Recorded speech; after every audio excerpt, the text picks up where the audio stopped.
because he's a biologist. He's professor at VDU University in Kaunas, and he's also been working a lot with swamps. And thanks to him and his connections with the people who's been through the history extracting the torba, the peat, right? The peat. Now this company got really interested in sort of like rehabilitation of the swamp and restoration of the swamp. So, Remigijus, just really thank you for joining us tonight, and thank you for joining us in the Swamp Challenge and for really making the very modest but very profound intervention in Venice. Thank you. So, thank you. And please Thank you, Gediminas. And all compliments in only for me. The team was three of us, Adela and Sigita from the joint stock company. So we work together. Of course, idea is yours. So all compliments are for all of us. Now we will come back to the nature from different aspects we talked about before. And my presentation will consist from two parts. The first part will be that I will talk. The second part, I tend to listen and to see how do you took my speech and what do you understood and what do you remember. Really, I'm one of authors, but just a moment where it is. Okay. But I included like co-author my colleague. We work together in many fields of science, and so she is called my colleague. And the first we will start from definition. What is really swamp? Maybe of course you know there are two kinds of swamps: saltwater swamps and freshwater swamps. I shall not talk about saltwater swamps like mangroves and so on, because I just saw them, but I didn't visit really, and I cannot tell something more. Maybe you can find much more in the internet. But the swamp is a place where is always a lot of water. In simple words, you can read its definition very clearly, but I shall tell in simple words, and with very specific ecosystem, because really all swamps are very different from all other ecosystems because they are very specific.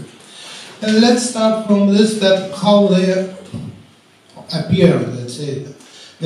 Mainly, swamps appear, they start from the lakes, then organic matter, residues of different plants, water plants, start to decompose and slowly accumulate on the bottom, and we make a place for other plants, and this way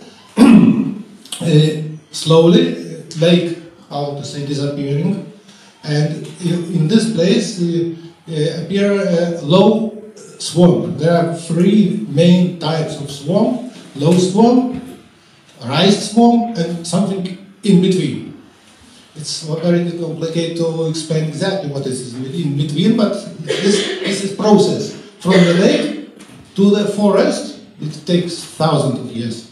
But exactly the forming of the swamp is from the lake, mainly because some swamps appear in the place with like streams or springs with overwatering, and then plants cannot, how to say, use all the water. It starts to be very moist. Too much water, let's say, and it appear. But fresh water swamps appear mainly from the lakes, and they are very important for biodiversity because the place where plants are growing is very specific because of this fact that the first stage, let's say, is that plants take water from the lake, and the lake mainly have water from the groundwater, which is relatively rich with different organics, minerals, and they can grow quite fast and use this. At the same time, this water, because of decomposition, have a lot of bad substances, and plants cannot use a lot of water. In the swamp, they can grow. We can compare to desert because really they cannot use a lot of water, and that's why many plants in the swamp are have needles, like deciduous plants, needles that to reduce transpiration of the water from the plant. So it's very complicated.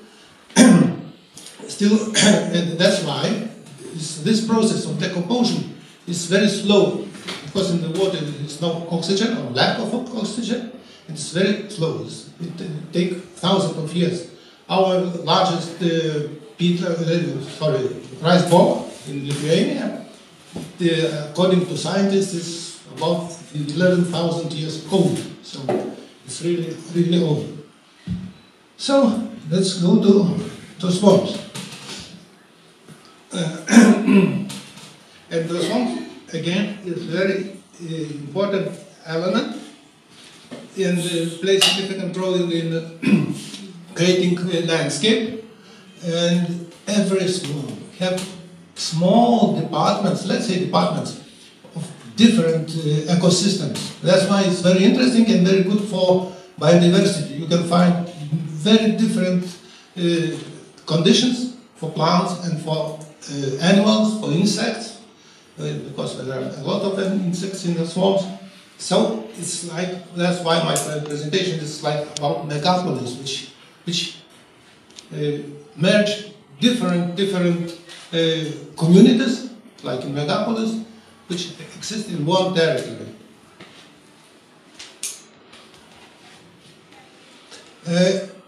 As I told, the swamp is very different, and I shall tell more about European swamps.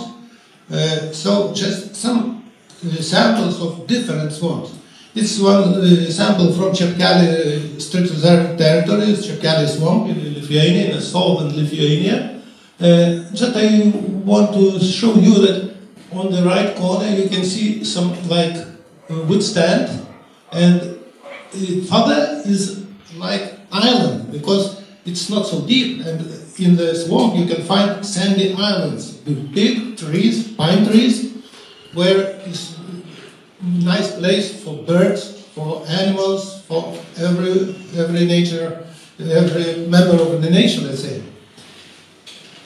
Again, you can see the islands in the right corner, and rare birds, for example, like to live here. I shall show you one rare bird in the end of my presentation. Again, it's different swamp. And as you see, it's a we call high swamp or rice swamp. You can see pines. They are really old. Maybe here I can guess it's 80 years maybe old. Imagine how it is in the forest. And what is interesting in the swamp, for the plant, the main thing is water. The next main thing is oxygen. And pines, when their roots go down, they feel lack of oxygen, and they go down, and after that they start to grow to the top, looking for oxygen, because it's a high level of water. So, and of course the conditions are not so good to grow very fast. Now just some pictures from here. What do you know? What do you think what it is? Snowballs in summer? No, yes, exactly. It's a spider. It's one of spiders. Yeah, it is. You know? Yeah, you are a specialist? Expert? No, but I'm interested in okay, so yes, you see. You never will find in normal forests such nets.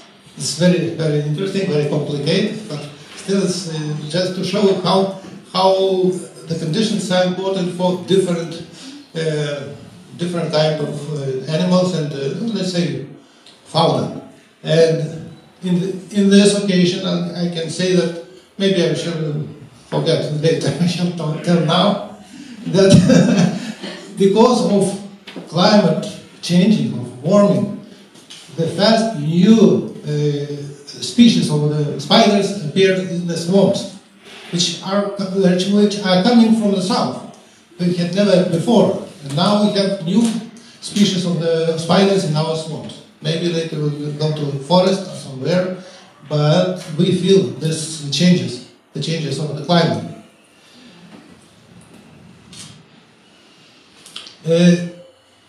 Maybe you can see it's not so different, but really it's a little bit different. In Sweden, we visited some places and probably very poor soil, not soil, maybe conditions to grow. Because you can see it's, in this advertising of my presentation was pines which are more than 100 years old. And it's scary for them to grow, but still they want to grow. And the other side of this swamp is different because it's more dry, more decomposed organic, and the pines can use more minerals and organic to grow. Again, one more swamp in Spain. It's very different. Very important for birds. They have a lot of rare birds in this swamp, and even many people who love birds to birds watching, they go to special place to take pictures of the birds. I'm not so lucky to have something special, but still, it's very, very interesting place. But in another place where I was more lucky, and it's a flamingo. And as I told you, swamps are very important for biodiversity, but it's just, I should tell a little bit to the side, let's see. Our swamps, Lithuanian swamps, Swedish swamps, European sphagnum swamps, are very, very clean. Let's say, not like this. They're very clean. Even you can drink water from the swamp. Yes, I did it when I was small children. My grandmother took us children to pick cranberries to the swamp, and we never took water because you can drink swamp water. It's not very tasty, but absolutely good for drinking. Absolutely. It's a little bit colored, brown a little bit, or maybe yellow brown, but really it's really normal. You see, I'm an old man in the United States, I survived.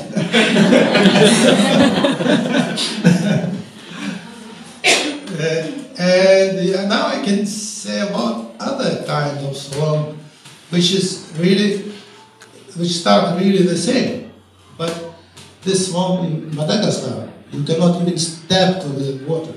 It looks like very nice, but really you cannot even step because parasites who are living in water glue to your skin during 15 minutes, go to your blood and stay in your liver.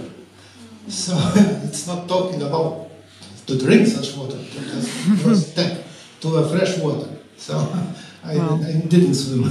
I didn't. Okay, so about the swamps, and now we go to Lithuania. We have about 6.5 to 7% of our territory covered by different wetlands and swamps. Of course, we had much more before, but during Soviet occupation, we had Soviet programs for food. So many swamps were drained, were made melioration, and they became land for agriculture. So we lost a lot. And of course, we lost some habitats, so some biodiversity forever. But still, we have quite big swamps, and we're glad about it. Really happy we have them. Many of them are protected territories, not all, of course, but I shall tell about it a little bit later. Now, why swamps are interesting for biologists, and why swamps are interesting for people at all? I shall start from the presentation of Professor Gintautas Mažeikis. he told about Kulgrita, which was the way to survive to resistant. But really it was, let's say, silent resistant. Just people escaped from enemies to the swamp, to the swamps. They escaped not for 1 or 2 days, they escaped for quite a long time.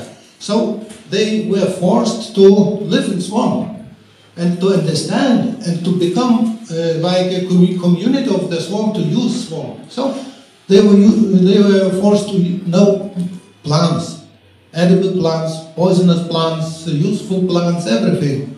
And even, let's say, 50, 60 years ago, our old people still had this knowledge about plants. Now, young generation is not so interested in this, but still we have scientists and some people who are interested. And now you probably have the same situation in other countries.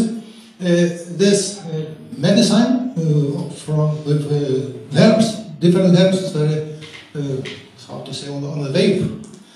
So one of the very interesting plants is Drosera, and this plant hunting for insects mainly, and have how to say, it's main food for them. It's really very interesting. There are just a moment, probably 7 species in Lithuania, but in the world much more. So since I go to, you see on this left corner, insect go to the leaf, it's glue to this. It is not water, it is some kind of glue. This leaf is closed, and this plant eats this insect.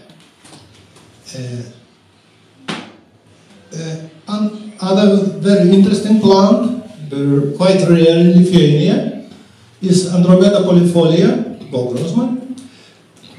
Again, as I told, people should know what can they use or what can they do not. This plant is poisonous, and very interesting. It's poisonous not only plant, even honey, which is collected by bees from the flowers, is bad for the human health. It depends on the amount, but you can feel fever, you can start warming, because it's have some poisonous elements in this honey. Cranberry, European cranberry is different from American cranberry. I shall show a little bit later.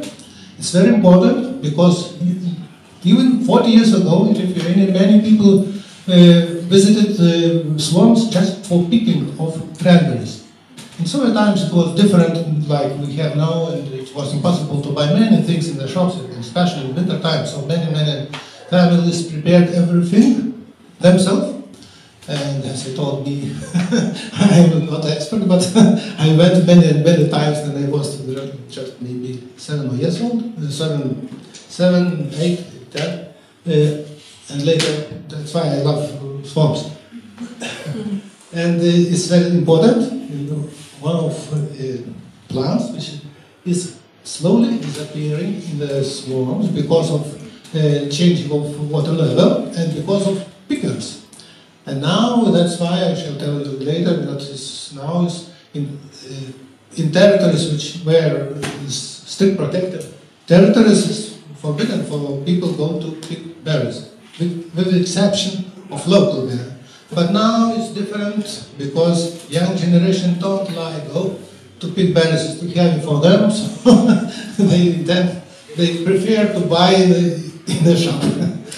Another Reophyllum vaginatum is like it's nothing to use from this, but really this cotton, let's say cotton, was used for making of pillars. The small bottom side of leaf, bottom part of leaf, was edible at the young age. So it was again. It is a lot of big fields in the swamps of this area forum. So the people, especially in former times, people sent children to pick cotton to make pillars. And of course, if they escape from enemies, they can eat. It is probably not very tasty, but still edible. This bog bean or buck bean is a very important medicinal plant, but it was spread very much some years ago. But another problem maybe that some people started to be very clever. They know plants, they go and pick and try to sell or make special teas, blended different species. So it's disappearing slowly, but really it's disappearing. But it's good for stomach. You can, of course, you can even make some schnapps with it, because yes, it's very bitter. It's very bitter, but still it's good for you. If you don't drink very much, it's good for your health. Again, about drinking. This rhododendron tomentosum, before it was Ledum-Palustre, Labrador tea. It's have very strong smell, especially this is hot day. You go to the swamp and to pick berries during one day. You drink all this from the morning till the let's say midday or till afternoon. You feel the smell and it is good for health itself, like a tea, but then you usually pick Vaccinium oleaginosum or bogfieldberry, which grow near this plant that I talked before. So in our Lithuania, people call this berry drinker or bibber, because they pick this berry and you all the time you feel the smell of this Ledum-Palustre. In the evening or in the next morning, you feel like after a very good party, or after very bad vodka. you feel head pain, and that's what comparison to that's why this plant is very good, but in Lithuania often they call it drinker of beer. A very rare plant. One of the orchids in Lithuania is Epipactis palustris. Really very rare plant, and I can say I never have seen it in Sweden. It's really very rare, but still it exists. Other poisonous plant is Gala palustris. Yes, in a very bad places it's very common, but it's still very beautiful. But it's not so much used in our country. Again, very rare plant, and I should say that some of us who never saw this plant alive have a chance to see now a small bog. We were lucky.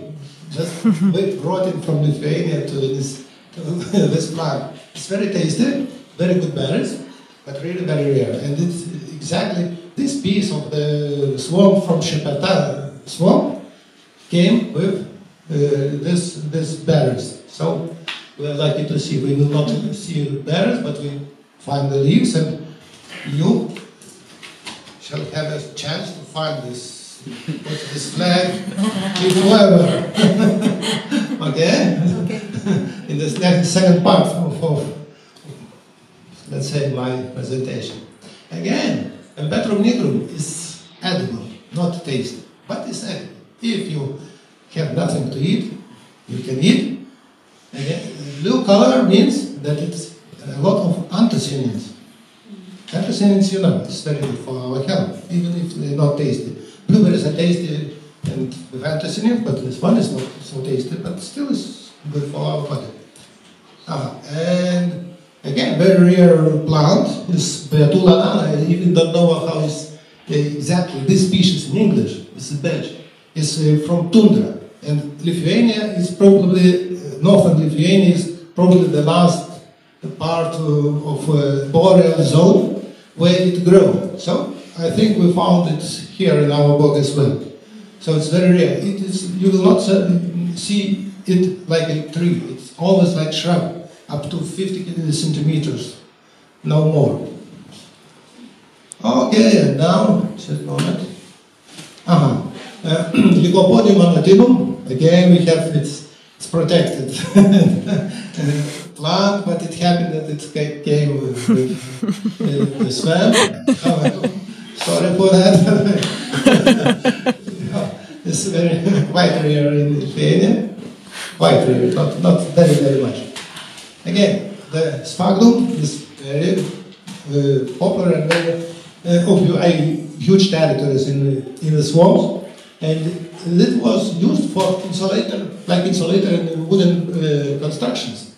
Before it was very popular. If you put balks, one on the one, and you have some gaps, you fill with dry sphagnum. It's absolutely wonderful isolation, wonderful. And during World War II, it was used for dressing of wounds because it's very sterile and they have some acidity. It's, you can put on some place where you have some damage, and it's very good. It's protect your skin and your body from different disease or parasites. And as you see, there are approximately 380 species. Scientists are discussing all the time how many it is really. And so don't ask me what species is here. I'm not expert of sphagnum. Just I can say it is sphagnum. Because scientists cannot say, even scientists who are specialists of sphagnum. And now, the main question of my presentation is what to do to protect these unique territories from disappearing. Because they disappeared because of political reasons during Soviet occupation. Again, peat excavation or peat, let's say excavation is make some damages, and it's a business. But I'm happy to say that Gediminas mentioned that this man who sponsored this swamp and this peat is really very nice man, because he has, I guess, 13 peatlands, but still he thinking about to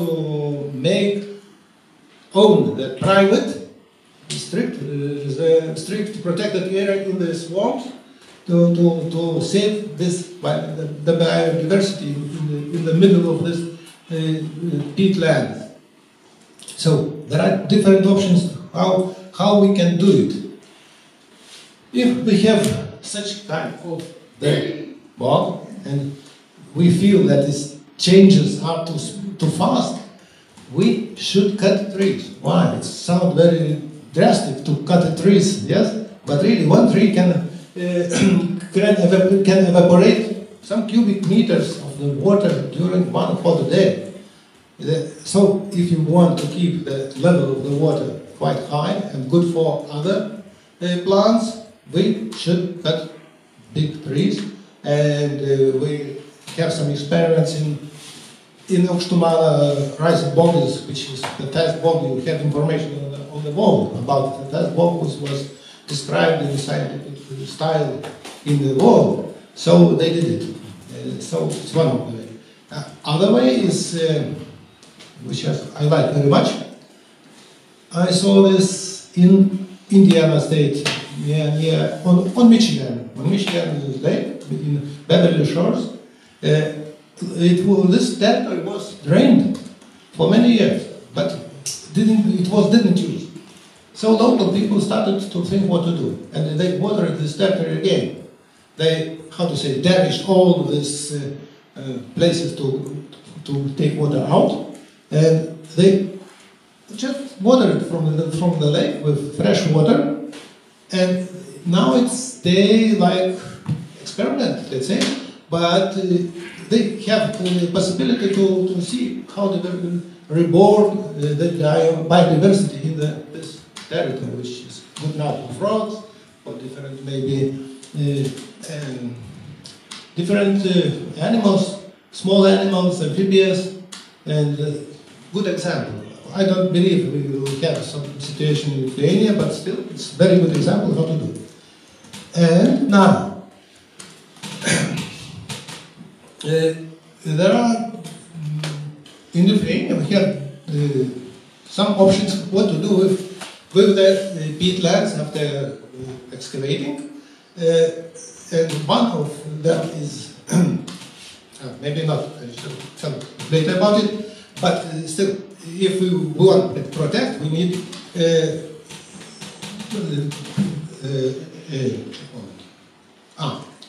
we need to pronounce some territories like strict protected territories. We have 5 in Lithuania, largest 5, and is you see it's written that it's forbidden to visit the territories for everyone, just local people during the season. Then berries arrive, can go and pick berries, but just at this moment.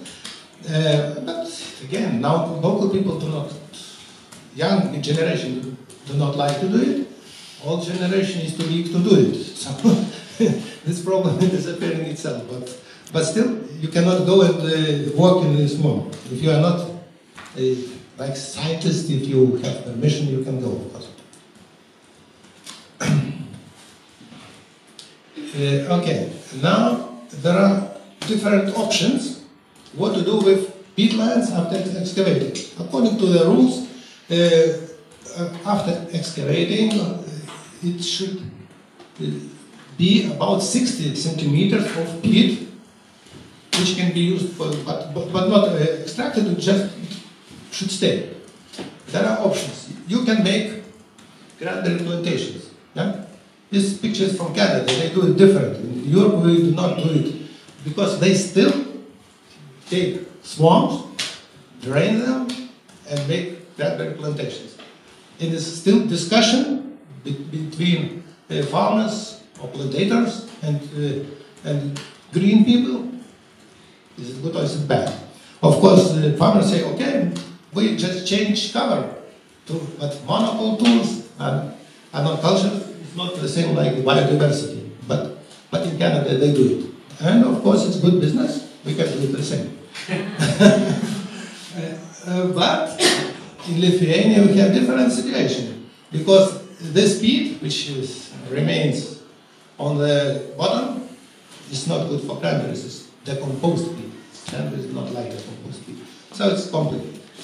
Other option is to rebuild or renew, we even use such word like renaturalization. That means to plant plants, original plants to these territories. Not make forest. You can make forest. Okay, if it's not dry, you can make forest. You can plant forest. And this is example of what we do, what I am doing, what we do. We go to swamps, we look for different, exactly, cultivars, not other, clones, very close, wild samples, let's say, wild samples of cranberry. We have big collection of cranberry in botanical garden, in our collections ex situ. And after that, we can propose very best to replant to the territories after excavation. And we do it, we prepared from more than 100 wild samples we call clones, not clouds, but clones. And we selected 5 of them, and now we can propose them to plant again to the territories of excavating. I think this is one of the best way, because it's not so complicated. At the same time, people can have quite good business and support the family. And why it is important more? Because those berries, like cranberries and other berries, are important for animals and for birds especially. And one of the birds is very nice, big, as you see, is wood rose. It go to islands in the swamp, in sandy islands, to find couple, to let's say directly to make love and to have children.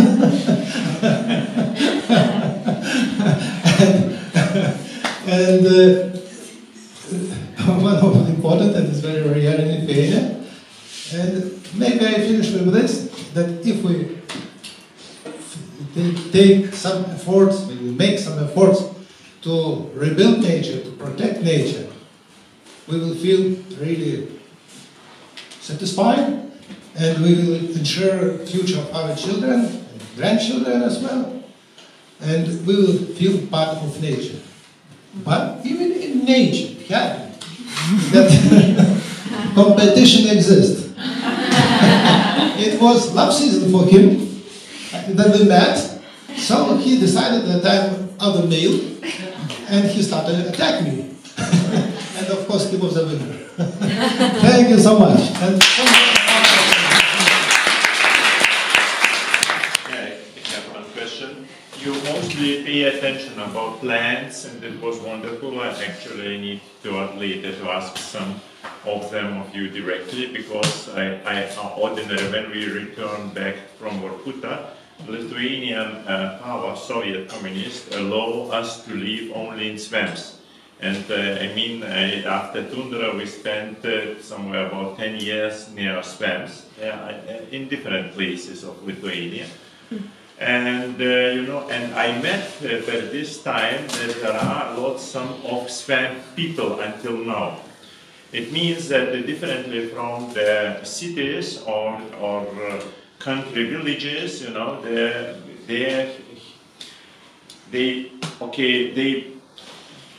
have different styles a little bit of life. What you mentioned, many of these even very rare plants I ate for years. But actually, this is actually very nice. But I'm not about. Now I just didn't pay more attention about these people of swamps. And actually I don't know about the last 15 somewhere years of their behavior. Maybe they disappeared in Lithuania, or they still exist, who have some special style of feeling of this swamp life. Could you comment a little bit about swamp people? I know I spent quite a long time near the swamp in Shimkali, the swamp. I met many of them, but it was, let's say, now it's more than 40 years ago. And slowly they are disappearing because our living style changed very significantly. As I told before, it was very important to go to pick berries, go to pick mushrooms, to prepare, let's say, something for winter. And now they are disappearing, and we have no more some deep traditions for it. It's very sad to say, because really the people who love nature, who love swamp, they are very very nice, very kind. And I didn't mention one very important thing, that they had pastures. Thank you so much. People who lived near the swamps, they had pastures for cattle. The cattle went to swamp to eat something, yes, and they were connected to swamp so much.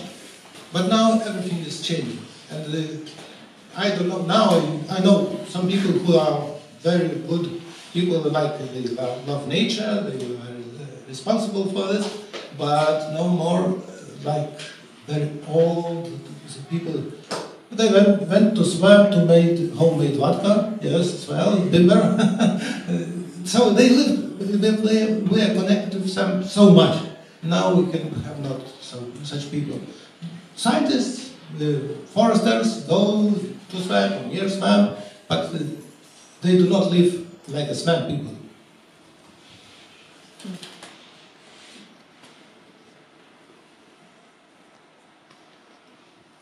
I'm ready for the next question. If not, I shall ask you today, who wants to take flag and to try to find you saw pictures? To try to find the plant and to put it, the flag, please, will you help me? Please. Okay. Thank you. Thank you.